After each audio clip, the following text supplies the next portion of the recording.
Palavra de Deus. Igreja, Assembleia de Deus, unidos em Cristo. Mas está aí no Evangelho que escreve Lucas, o Evangelho do Senhor Jesus Cristo, segundo as escritas de Lucas, no capítulo 12, a partir do verso 16. Amém? Glória a Deus. E pôs-lhes uma parábola, dizendo: a herdade de um homem rico tinha produzido com abundância. E razoável ele entre si, dizendo: que faremos? Não tenho onde recolher os meus frutos. E disse: farei isto, derribarei os meus celeiros e edificarei outros maiores. E ali recolherei todas as minhas novidades e os meus bens. E direi à minha alma: alma, tem em depósito muitos bens para muitos anos. Descansa, come, bebe e folga. Mas Deus lhes disse: louco, esta noite te pedirão a tua alma, e o que tens preparado, para quem será? Assim é aquele que para si ajunta tesouros, e não é rico para com Deus. Porque os gentios do mundo buscam todas essas coisas, mas vosso Pai sabe a necessidade delas. Buscai antes o reino de Deus, e todas estas coisas vos serão acrescentadas. Não temas, ó pequeno rebanho, porque o vosso Pai agradou dar-vos o reino. Amém? Glória a Deus. Pode se assentar. Louvado seja Deus. O cristianismo, quando a gente fala de cristianismo, nós falamos de seguir, de ter um parâmetro de como a igreja, ele é o fundador e ele é o centro, não é o homem, ele é o centro. Mas o cristianismo que nós vivemos nesses dias parece que está equivocado dessa palavra que nós acabamos de ler, não é isso? Parece que há uma certa diferença. Em Lamentação, capítulo 3, o verso 22, diz: as misericórdias do Senhor são a causa de nós não sermos consumidos. Nós falamos aqui esses dias sobre o ambiente a qual nós fomos criados. Isso também serve para a igreja. O ambiente que a pessoa entregou a vida para Jesus e o ambiente que ele começou a servir Jesus, isso carrega muito consigo. Talvez a ideia daquele líder que colocou para ele carrega isso consigo. E às vezes ele nem se esforça para ler um pouco mais a Bíblia, para entender mais o seu mestre, a quem ele está seguindo, que é Jesus Cristo. A igreja, ela tem uma suma importância na nossa vida muito grande. Eu reconheço a igreja como uma agência de viagem. É ou não é? Se você não passar pela agência, você não consegue viajar, às vezes, para outros países ou cidades, vice-versa, a não ser que você vai de carro. Mas se você vai de carro, hoje tem hospedagem para você pagar. Então, de alguma forma, nós necessitamos da igreja, nós precisamos da igreja, porque a igreja está fundamentada na palavra, é ou não é? A fundamentação da igreja é a palavra, e o dono da igreja é Cristo. Então, Cristo cêntrico, Jesus no centro e a igreja o servindo. Louvado seja Deus. Mas atualmente existe um bom número de pessoas que frequentam a igreja e dizem ser crente. Então, um bom número de pessoas que frequentam e dizem ser crentes. Porém, são verdadeiros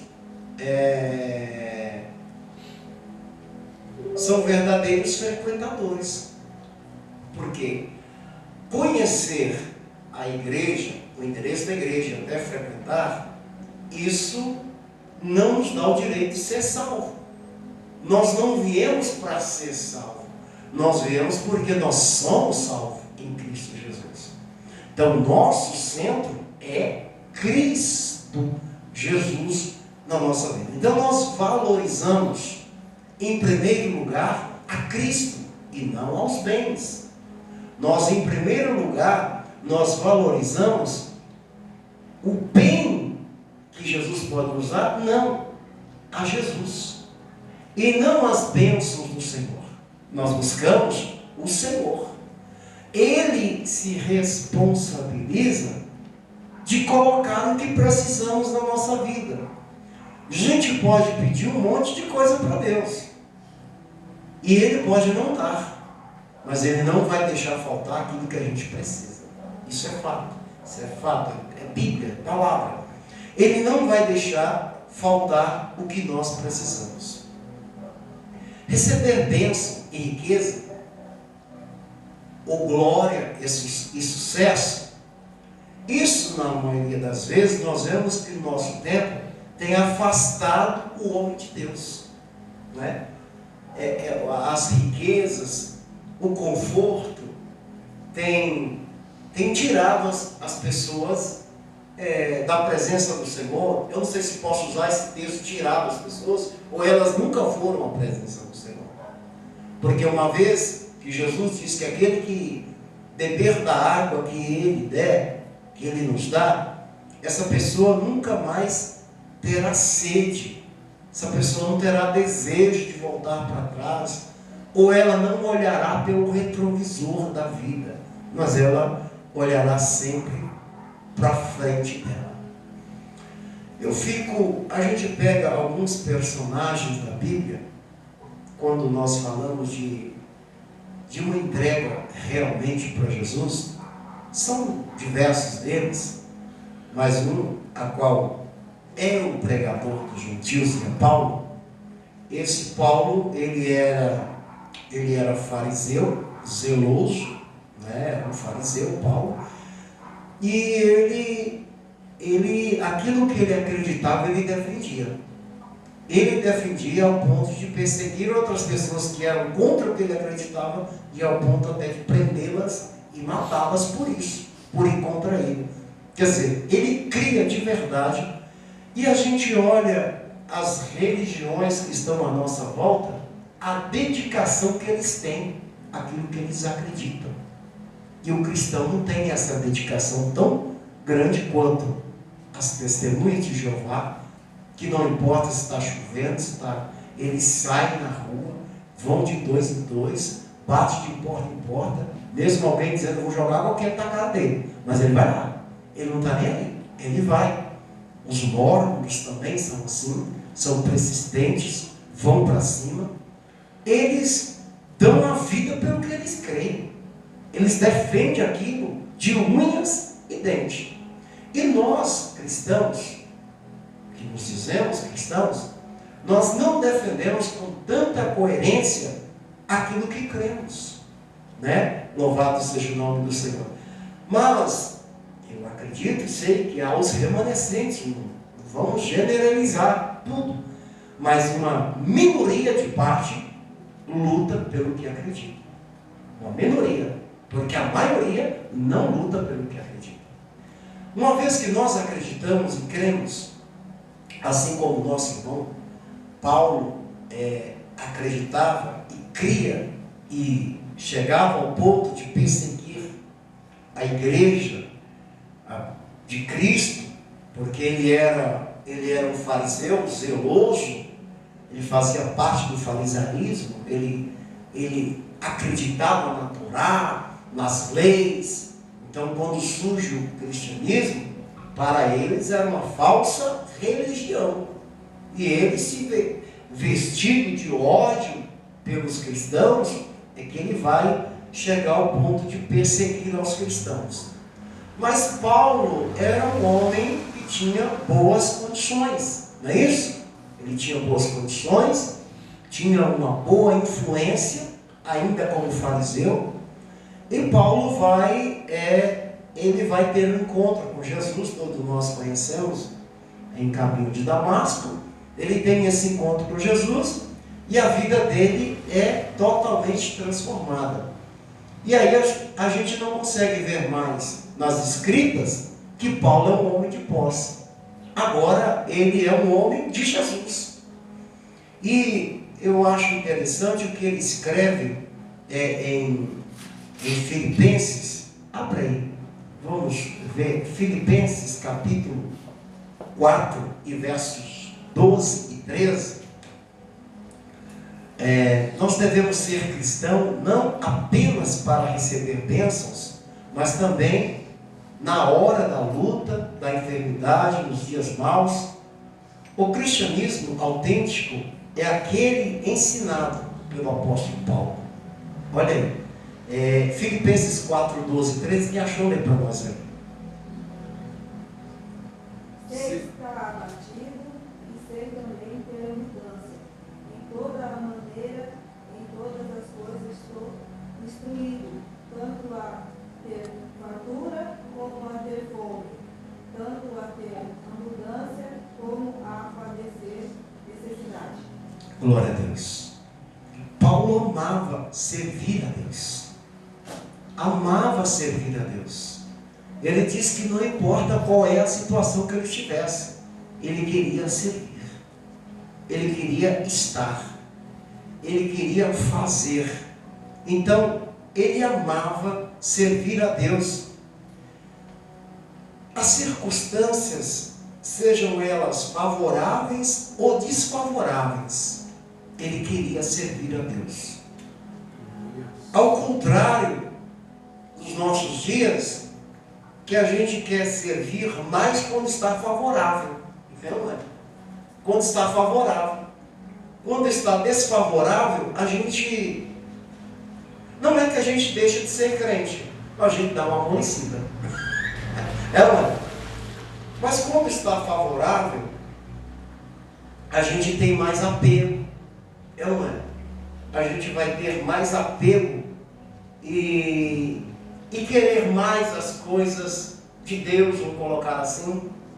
Porque o que a gente vê nos nossos dias, quando alguém recebe, não que isso seja errado, não, mas quando alguém recebe uma bênção material, ele quer contar, ele quer que as outras pessoas saibam que ele recebeu. Errado isso? Não, é certíssimo. Mas também nós deveríamos contar, né, quando as coisas não dessem certo. A gente também deveria compartilhar isso também.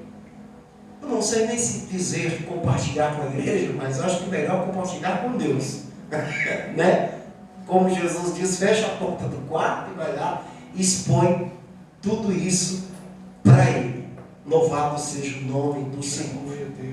Quando nós nos apegamos primeiro a Cristo Jesus e entendemos que Ele é o centro da nossa vida, e como nós devemos nos preocupar de servir a Ele, e quando nós temos esta preocupação de servir a Cristo, as coisas de Jesus vai acontecer na nossa vida automaticamente.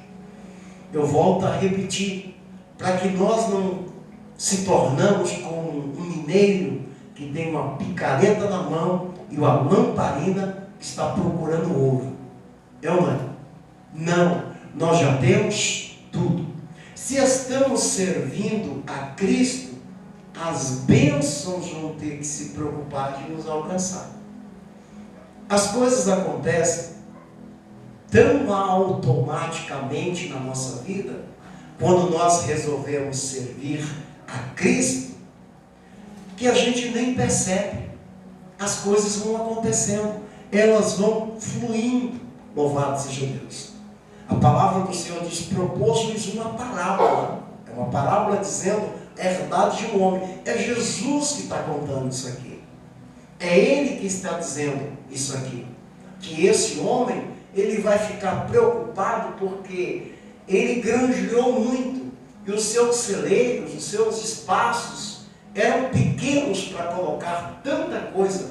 E ele se alegra de forma que ele diz: agora eu vou descansar. eu vou beber e vou folgar. Né? Aí o Senhor disse que Deus disse, quer dizer, há um grito, louco, louco. Aqui está no versículo 19, glória a Deus. É no versículo 20, né? Louco, esta noite te pedirão a tua alma, e o que tens preparado, e para quem será a tua alma? É para Deus ou para o diabo? Louco, a tua preocupação não deve ser com as coisas, mas deve ser com Deus, de como você está diante de Deus. Louvado seja o nome do Senhor.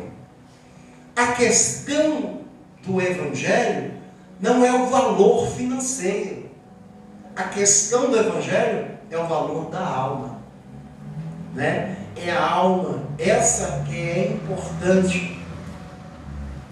E quando nós entendemos esse valor, louvado seja o nome do Senhor, nós passamos a valorizar muito, nós valorizamos muito mesmo, por termos entregado a vida para Jesus e Ele ter nos aceitado. Ele nos aceitou.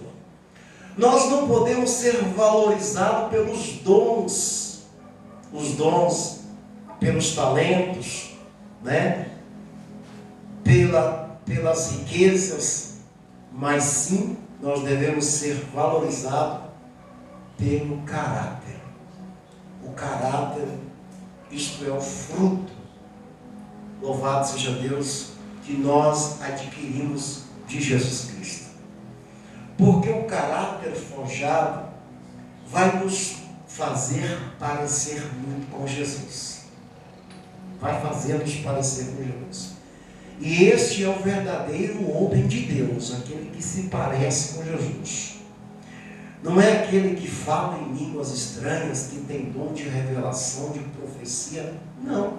Pode até uma pessoa como essa, com tantos dons, perder a salvação. Pode, sim.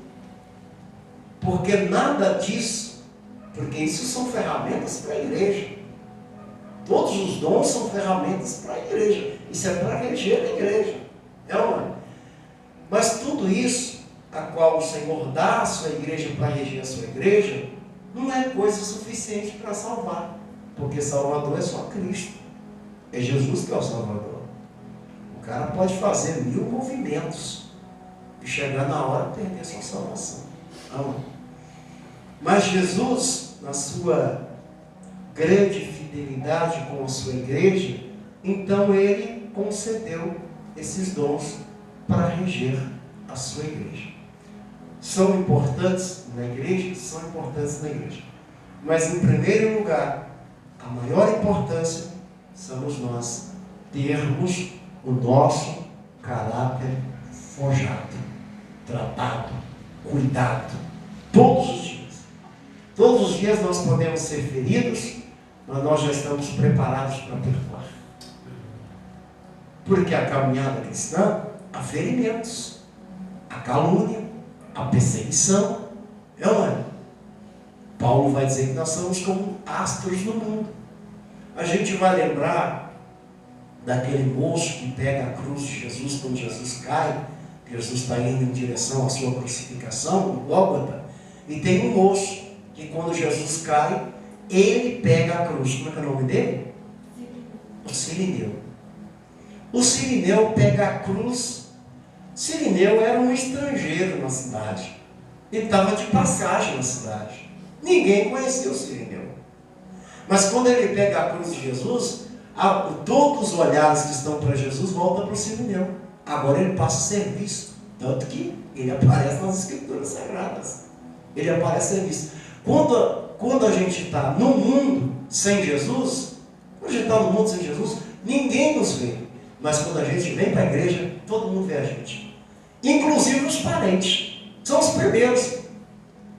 Um talvez hoje em dia liga para o outro e manda mensagem: ô, tudo bem, Zé? Tudo. Sabe a Bastiana? Diz que é crente agora, dentro da igreja. Não não brinca. Sério? Sério? Quer dizer que agora não bebe mais? Não, diz que não bebe mais não.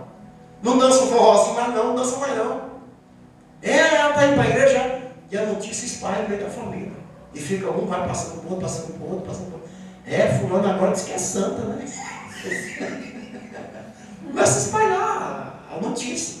E aí o ponto é que os outros também começam a ver, os vizinhos começam a ver, na empresa onde a pessoa trabalha, começam a ver, né, que o comportamento dela muda, ela muda totalmente, então ela passa a ser vista pelas pessoas. E quando a gente passa a ser visto, é óbvio, quando a pessoa é vista, ele é mais perseguido, ele é mais caluniado, é ou não é? Tem tudo isso, porque ele possa ser visto. No mundo, olha para você ver, glória a Deus, no mundo, uma lagartixa nas costas de uma pessoa no mundo é uma lagartixa, mas nas costas de um crente é um dinossauro. Porque o crente não pode fazer nada errado, porque todo mundo vai meter a boca, vai falar mesmo. Agora no mundo não, o cara fica lá no bar, enche a cara, quebra um no outro no meio, sai com o nariz quebrado, no outro dia tá todo fulano, fulano, galera, ninguém fala nada. Não é? E outro dia estão se abraçando e já fez amizade de novo, ao contrário do crente, quando qualquer coisa que vira a cara um para o outro, já era, acabou. Mas nós, quando reconhecemos que Jesus Cristo é o centro da nossa vida, nós deixamos tudo para servir o Senhor Jesus. O que antes para nós era tão importante, deixa de ser. Jesus passa a ser o centro da nossa vida. Porque uma vez que Ele diz que nós não sabemos qual é o dia e a hora que Ele volta, ou que nós partiremos, é por isso que Ele vai dizer, louco, se nessa noite te pede a tua alma, né? Você granjeou tanto, juntou tanto, fez tanta coisa. Eu até hoje não vi ninguém levar nada dentro de caixão, leva? Eu não vi, não dá para levar nada. Tudo fica aí, tudo é passageiro. Tudo que vocês têm aqui é para usar aqui. Daqui não se vai nada. A única coisa que a gente toma depois que morre é terra na cara. Não, tem até que eu te dar que um pega um punhado, eu não sei por que tem isso, eu sempre tentei buscar explicação, para que isso? Não tem explicação para isso. Por que a pessoa pega a terra e joga lá dentro? Eu acho que é até maldade, viu? Não dá para pensar que é um pouco de maldade? Né? Eu tenho que você pega um pouco de terra e joga, vai embora, Fusado. Acho que é mais ou menos assim, né? Eu não sei, porque eu não entendo de todos, a maioria, não. Os velórios cristãos não acontece isso, mas os velórios mais que não são cristãos, mas tem esse como é que a gente vai usar essa palavra? Eles têm esse costume, tradição, sei lá, uma tradição de passar e pegar um punhadinho de terra e vai com Deus com terra na cara. Não tem lógica, né? Não tem lógica isso. Mas nós reconhecemos que Deus, Ele é muito mais importante na nossa vida do que as coisas. Porque é Jesus que vai dizer, louco, esta noite te pedirão a tua alma. E o que tens? O que você tem guardado no celeiro espiritual? Porque o celeiro físico talvez está bom. Eu tenho um carro, eu tenho uma casa, eu tenho uma fazenda, eu tenho um sítio, eu tenho um apartamento. O celeiro físico está bom. Mas e a alma? O que tem guardado na alma? Porque se pede esta noite, o que tu tens para oferecer? E aí Jesus ainda termina muito sério dizendo, olha, preparar-se para quem? Com a sua ganância, para quem você está se preparando? Para Deus ou para o diabo? Não, mano? No final, como diz o Carlos Massa lá, o Ratinho, vai abraçar com quem? Com o diabo ou com Deus? Não, mano? Com quem que vai abraçar? Essa é a verdade que Jesus manda para nós nua e crua. Essa é a verdade. Se nós amamos aqui a tudo que nós queremos pegar, nós perdemos a Jesus Cristo. Mas se nós deixamos aqui para abraçar com Ele, Quando a gente fechar o olho e bater a passarinha com ele, que a gente vai ficar abraçado. É ou não? Porque ele está dizendo, para quem serás? Louvado seja o nome do Senhor. Entendemos que o cristão ou o cristianismo é muito mais do que isso. É muito mais do que isso. É muito mais do que nós imaginamos, é muito mais do que nós pensamos. Escrevi alguma coisa aqui, cuidado com o pecado. Quer dizer, é uma vigilância que nós temos que ter. O diabo sente prazer em enganar muitos, fazendo-os acreditar que nem tudo é pecado. O diabo faz isso, que nem tudo é pecado, trazendo confusão sobre o que é certo e o que é errado, o que agrada a Deus ou o que é condenado por ele. Paulo foi muito claro quando escreveu aos Romanos sobre esse assunto. Paulo escreve tratando com os Romanos no capítulo 6. Os irmãos abrem aí, as irmãs abrem. Romanos capítulo 6 e o verso de número 11. Quando Paulo vai tratar dessa situação. Lá no 23 nós sabemos que ele vai dizer que o salário do pecado é a morte, mas o dom gratuito de Deus. Mas Romanos 6, 11, quem puder ler o 11, 12, 13 e até o 14, para nós entendermos aqui essa centralidade do cuidado que nós temos que ter. Quem achou, já lê aí, Romanos capítulo 11, 12, 13 e até o 14.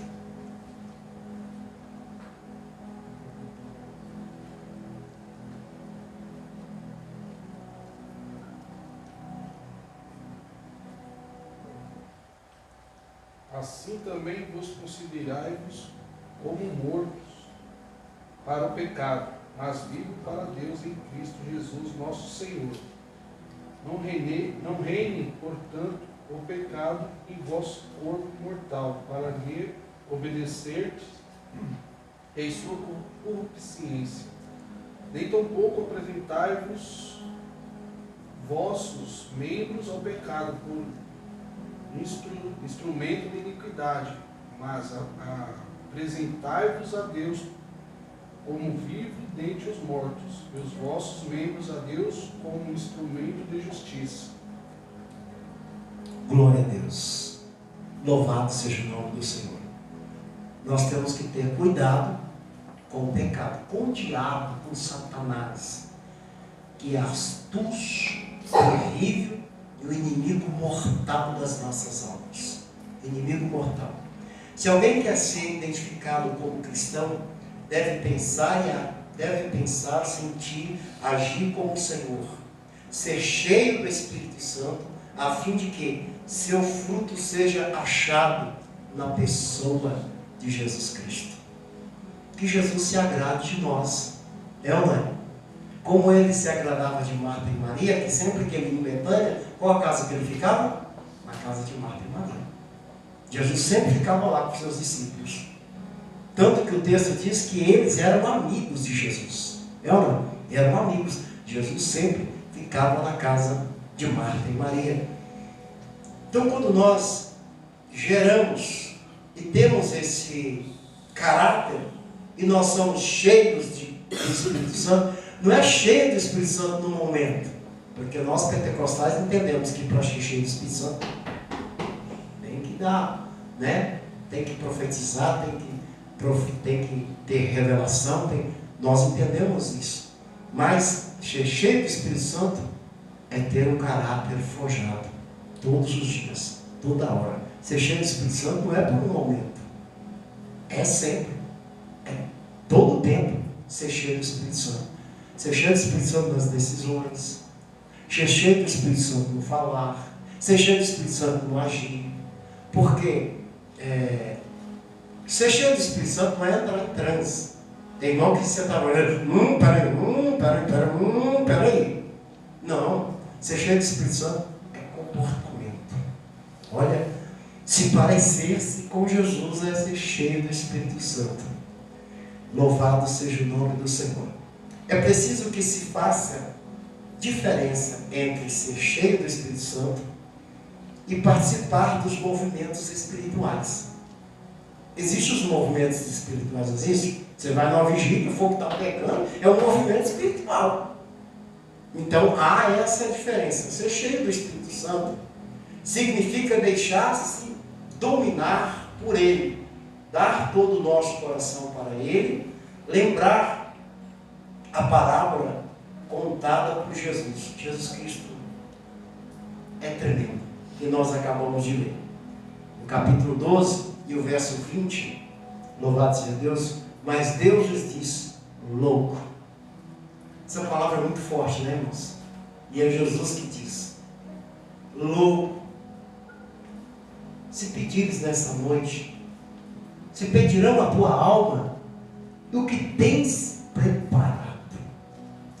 Isso dá até um tema de uma campanha, o que tu tem preparado, né? Porque o que o Senhor pede de nós não é o que está à nossa volta, mas o que está dentro de nós. Eita, Espírito Santo, obrigado. Né? Não é o que está à nossa volta, mas é o que está dentro de nós. Ser participante do movimento do Espírito é diferente. O crente não pode viver somente experimentando a presença do Espírito em algum momento. Em alguns momentos, ele deve ser presente no nosso dia a dia, todo o tempo. Não é só por um momento, não é só por olha, eu fui no culto e olha, foi tremendo, mas passou? Não, continua sendo. Não, continua sendo. A palavra continua martelando no meu coração, continua falando comigo. Não foi só aquele momento. Não é que nem um dia eu encontrei no ônibus, quer dizer, vi no ônibus uma mulher falando com o camarada, rapaz, você perdeu o culto ontem, Deus quebrou tudo. Quer dizer, quebrou tudo, quebrou o cadeiro da igreja, quebrou as coisas. É tão difícil para comprar, né? Está errado esse negócio, né? O Espírito Santo até, a própria palavra ensina que ele é cordial, educado, não é? Louvado seja Deus. Jesus é o único mediador entre Deus e o homem. Filipenses capítulo 9, Filipenses 2,9, melhor dizendo.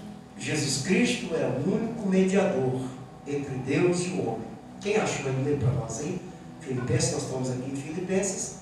Nós só vai voltar um pouquinho no 2. Não, nós estamos em Lucas, né? Filipenses, nós vamos voltar aí no 2,9. Quem pode ler para nós aí?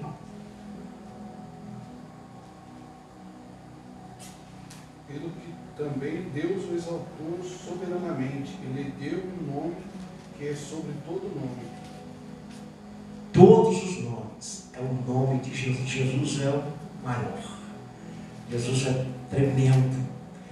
Nós vemos que este maior testemunho de que o cristianismo está alicerçado em Jesus Cristo, em João 3 e o capítulo 16. Que diz o quê? Deus amou o mundo de tal maneira que deu seu Filho, para que todo aquele que nele crê não pereça, mas tenha vida eterna. Salvação, só Jesus salva. Não tem outro meio. Não é por meu esforço.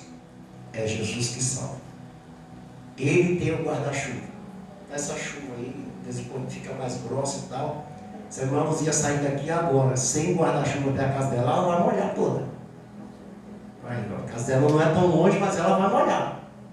Mas se ela sair aqui debaixo do guarda-chuva, ela vai chegar na casa dela sequinha. É ou não é? Sem molhar. É a salvação. Jesus está com o guarda-chuva. E a gente, Senhor, vou entrar debaixo. Sou salvo em Cristo Jesus. Estou salvo em Cristo Jesus. Nós somos testemunhas das Escrituras Sagradas. Nós testemunhamos que a palavra, ela é viva, ela é eficaz. Só Jesus Cristo é o nosso Salvador. Além dos textos que já nós falamos, existem algumas centenas e milhares de textos que a gente poderia passar a madrugada toda aqui falando. Louvado seja Deus. do que Jesus representa para nós. Que Ele é o centro da igreja, que Ele é o fundador da igreja. A igreja não foi fundada, né, no 4º século. A igreja foi fundada no 1º século. A igreja foi fundada por Jesus. A igreja, tem uma religião aí que bate no peito e diz que eles fundaram a igreja. Aonde? Precisam estudar um pouco mais. Precisam olhar para os anais da história, né? E saber que o fundador da igreja é Cristo Jesus. Porque lá no Antigo Testamento, nos 30 e quantos livros tem lá no Antigo Testamento? 39? Opa, acertei. 39 livros lá no Antigo Testamento, você não vai encontrar a palavra igreja lá. Não tem palavra igreja. Lá vai ter tabernáculo, né? Vai ter santuário, mas a palavra igreja nós vamos encontrar só a partir do Novo Testamento. E quem vai dar o nome à igreja é o próprio Cristo. Ele diz que as portas do inferno não prevalecerão contra a minha igreja. Então ele é o fundador da igreja. E não deu direito a nenhum dos seus discípulos fundar a igreja. Porque ele é a igreja. Ele diz para Pedro que ele é a igreja. Não foi? Pedro era o líder maior, ele está conversando com Pedro e ele diz que ele é a igreja. Jesus Cristo é a igreja. Não tem outro. Não tem São Pedro, não tem São João, não tem São Bastião, não tem Santo Antônio, não existe isso. A Bíblia não trata disso. Jesus Cristo é o centro. É Ele. Os discípulos estavam servindo. E os discípulos morreram. E às vezes alguém acha, não, eles já foram para o céu, já estão lá, eles podem interceder. Não. Eles estão esperando a igreja. Todos eles que partiram em Cristo Jesus estão aguardando a igreja. Eles só vão entrar no céu junto com a igreja. Ninguém foi na frente a não ser Cristo Jesus. Só Ele está lá. Os portões, é Salmo. Quanto, Henrique, fala os portões celestiais quando se abriram? Está lá em Salmo. Que os portões se abrem e uma voz grita, quem é esse que vem? Né? Quem é esse? Quando os anjos identificaram que era Jesus, que os portões se abriram. E os portões do céu vão se abrir de novo, para a igreja passar. E ele, lá em Apocalipse 19, diz que ele vai estender a mão e dizer, vem, benditos do meu Pai. O símbolo de estender a mão quer dizer que a marca vai estar, a igreja vai ver a marca. O porquê que ela está entrando. É através dele. Por isso que eu disse, eu sou a porta. Porque ele vai estar recebendo a sua igreja amada. Louvado seja Deus. E eu quero te ver lá nesse dia. E não está longe não. Está muito perto. Uma multidão de gente. Né? Multidões e multidões e multidões e multidões. Um número incontável de pessoas. Com as suas vestes brancas. Sem nenhuma mancha nas suas vestes. Entrando, louvando um hino. Que a letra não chegou ainda. A letra não está por aqui ainda não. Mas essa letra já está preparada. Louvando um hino, entrando. Eu imagino milhares de assentos, mesas enormes, porque diz que a gente vai ter uma ceia com Ele.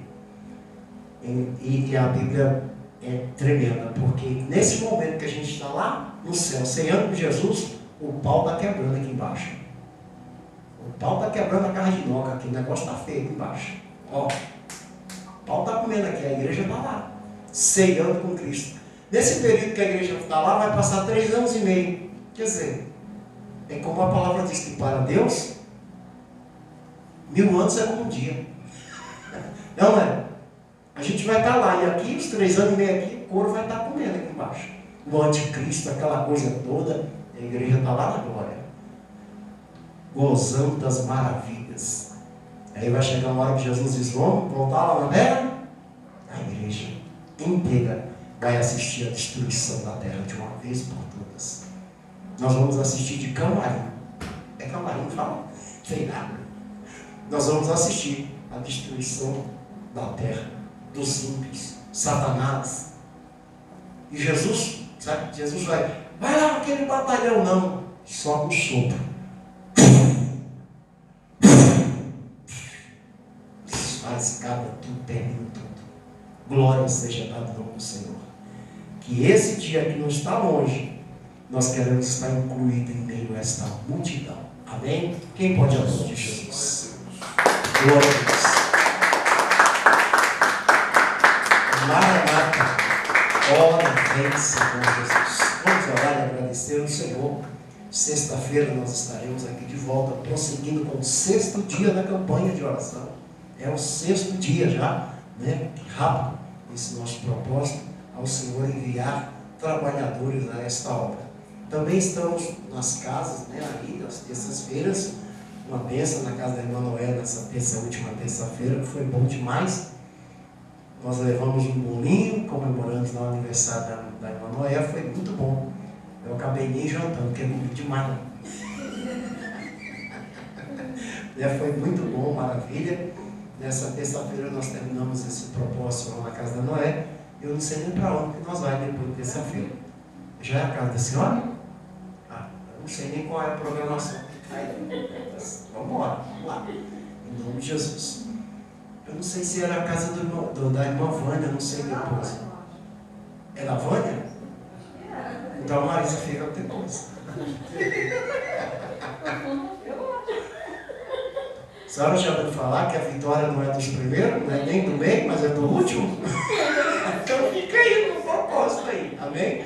Não, vai passar uma pela minha casa também, mas aí depois, não sei se a irmã Luzia vai abrir as portas para nós passar um dia por lá também, e vamos lá. Em nome de Jesus, amém? Orando, louvado seja Deus, é quase um mini culto, né? A gente chega, a gente ora bastante, depois a gente louva ali uns hinos, traz a palavra e vamos embora. Não é uma coisa também tão demorada para atrapalhar o sono, né, da pessoa que quer descansar. A gente não é o nosso propósito. Nosso propósito é fortalecer os nossos irmãos para estar na casa do Senhor. Amém? Senhor, nosso Deus e Pai, nós te glorificamos, exaltamos e bendizemos o quanto o Senhor é bom e maravilhoso para com a nossa vida, Pai. Nós te louvamos porque essa noite o Senhor nos preparou para estarmos aqui aprendendo a sua palavra, disponibilizando, Senhor, a graça tão maravilhosa do Senhor que veio para as nossas vidas, Pai. Que o Senhor possa ir de encontro com cada membro desta congregação, Senhor. Ó Deus amado e soberano, que cada um deles possam ser geradores de almas, Pai querido, para a glória do seu nome, pelo poder da tua palavra. Entra cada dia mais em nossas casas, em nossa vida, em nosso coração, porque nós somos do Senhor. Entregamos, Senhor, a nossa vida ao Senhor. Por isso nós te pedimos, por favor, Espírito Santo, nos ajuda a servir, nos ajuda a estarmos a cada dia na presença do Senhor, tanto em qualquer lugar que nós estivermos, Pai. Que nós possamos proclamar, dizer e falar dessas maravilhas que o Senhor tem feito, irá fazer e continua fazendo na vida daquele que crê. Por isso nós te pedimos e glorificamos em nome de Jesus. O Senhor é o nosso pastor. Se Deus ele é por nós, agindo o nosso Deus, que o grande amor de Deus e as ricas consolações do Espírito Santo reinem em cada coração agora e para todo sempre. Todos digam bem alegre para Jesus. Amém. E graças.